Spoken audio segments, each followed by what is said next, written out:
15 लाख का सोना कूड़े के भाव में बेच दिया।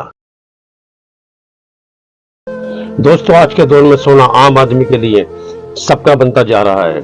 हर साल गोल्ड के बढ़ते दाम न सिर्फ बाजार की स्थिति दिखाते हैं, बल्कि लोगों की आर्थिक मजबूरी भी सामने लाते हैं।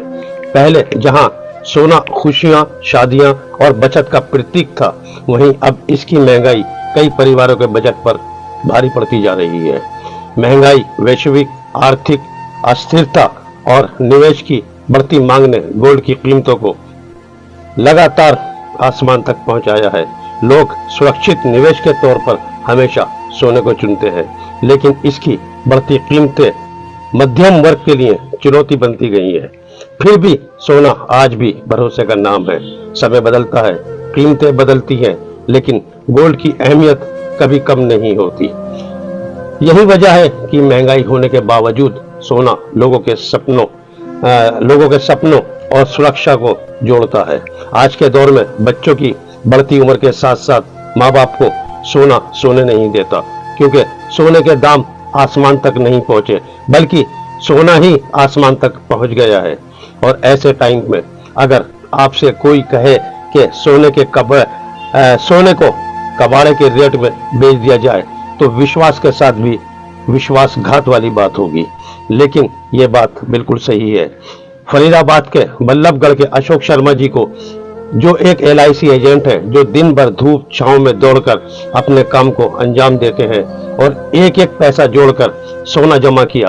परिवार में खुशियों की लहर थी, क्योंकि पूरा परिवार कुंभ के मेले में जाने की तैयारी कर रहा था।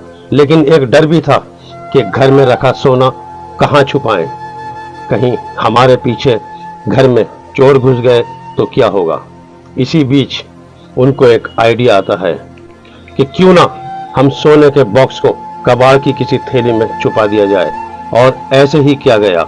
शर्मा जी परिवार के साथ कुंभ मेले चले गए। वहां से लौटने के बाद अपने काम में लग गए। इसी बीच बच्चों ने वो कबाड़ की थैली उठाई और कबाड़ी को चंद पैसों में बेच दी। कुछ ही टाइम के बाद जब घर में सोने का जिक्र हुआ, तो शर्मा जी ने घर के उस कोने में जाकर देखा जहां एक कबाड़ की थैली रखी हुई थी, लेकिन वो जगह बिल्कुल खाली थी। देखते ही होश उड़ गए।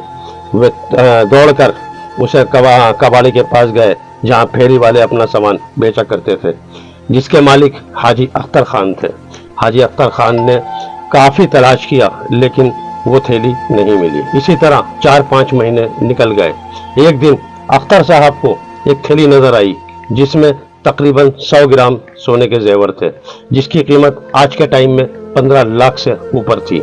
हाजी अख्तर को समझने में देर नहीं लगी कि ये सोना अशोक शर्मा जी का है। हाजी जी ने वे सोने के बॉक्स लेकर सीधे बल्लभगढ़ के SP जितेश शर्मा जी के पास पहुंचे और सारी बात बताई। SP साहब ने फौरन अशोक शर्मा जी को बुलाया और उनसे गोल्ड के बारे में इंक्वायरी की, मालूम किया। पता चला वो सोना अशोक शर्मा जी का ही था। हाजी अख्तर साहब की ईमानदारी पर SP साहब ने भी उनको खूब तारीफ की, उनको खूब शाबाशी दी और अशोक शर्मा जी भी हाजी अख्तर साहब की ईमानदारी के दीवाने हो गए। आइए सुनते हैं क्या कहा हाजी अख्तर साहब ने और अशोक शर्मा जी ने। ये 2 महीने बाद हमारे पास आए कि हमारा कुछ गोल्ड आया हुआ है। तो मैंने कहा देख लीजिए, अगर वो महीने पे 20 दिन पहले आते, 2 महीने पहले आते ना, तो हम कैमरे में चेक कर रहे थे, मगर टाइम निकल चुका था, मगर वहां नहीं मिला। मगर उसके बाद में क्या होता है, मैं परसों कुछ कबाड़ चेक कर रहा था, तो उसमें एक पन्नी में पड़ा हुआ था, किसी ने रख दिया डाल दिया होगा पितल समझ करके। तो मैंने देखा कि ये गोल्ड हो सकता है उन्हीं का हो। फिर मैंने उसको चेक भी करवाया कि हो सकता है ये पितल ना हो कभी गलती से। तो सुनार ने कहा ये 100% सोना है, 22 कैरेट का। उसका वेट करवाया तो 100 ग्राम निकला, 2 ग्राम कम। तो मैंने कहा ये मुनीष शर्मा जी का है, किसी और का नहीं है। तो फिर मैंने उनको वापस देने का विचार किया कि उनका सामान उन्हें वापस दिया जाए। एक कबाड़े में हमारा 10 तोला गोल्ड जो है चला गया था हमसे गलती से, और वो आज हमें हाजी साहब ने, हाजी अख्तर खान साहब हैं, उन्होंने आज अपनी ईमानदारी की मिसाइल कायम की है। उन्होंने वो जो एसीपी साहब के ऑफिस में आकर के वो गोल्ड जो है दिया है और हमें बुला करके इन्फॉर्मेशन दी कि भाई आ जाओ, आपका जो है सामान मिल गया है। तो हम यहाँ वो अपना गोल्ड लेने के लिए आए हुए हैं और इनका बहुत बहुत धन्यवाद करता हूँ मैं तहे दिल से। भगवान इनको लंबी उम्र। दोस्तों, इंसान तो दुनिया में कई 100 करोड़ हैं, लेकिन असली इंसानियत वही है जिसकी रूह आत्मा में ईमानदारी हो और इंसानियत बाकी हो। अगर वीडियो पसंद आई तो इसको लाइक और शेयर ज़रूर करें और अपने दोस्त कमरुद्दीन को दीजिए इजाज़त। अल्लाह हाफिज़।